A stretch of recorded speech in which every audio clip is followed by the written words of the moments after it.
కులాల వారిగా నిధులు కేటాయించి ఆ నిధులు ఖర్చు పెడతామని ఆనాడు హామీ ఇచ్చాను. ఇప్పుడు కార్పొరేషన్కి నిధులు ఇచ్చిన తర్వాత మనం మొదటిగా చేసేదంటే అది ఆ సామాజిక వర్గం చేయుతాం. అంటే వాళ్ళు పేదరికం నుంచి బయటికి తీసుకొచ్చేదానికి అనేక మోడల్స్ ఏర్పాటు చేయాలి.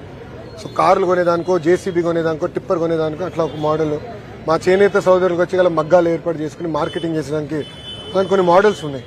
ఆ మోడల్స్ని మళ్ళీ పునర్నిర్మాణం చేసి మార్కెట్కి లింకేజ్ చేసి ఒక కుటుంబానికి లోన్ ఇస్తే ఆ కుటుంబాన్ని పేదరికం నుంచి శాశ్వతంగా బయటికి తీసుకొచ్చే లక్ష్యంతో మన ప్రభుత్వం పనిచేస్తుంది.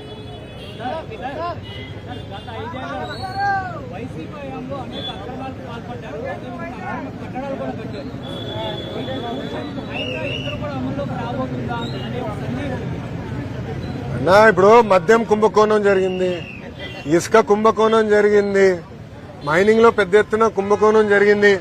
పెద్దలు ఇప్పుడే అడిగారు, భూమిలో కూడా పెద్ద ఎత్తున కుంభకోణాలు జరిగినాయి.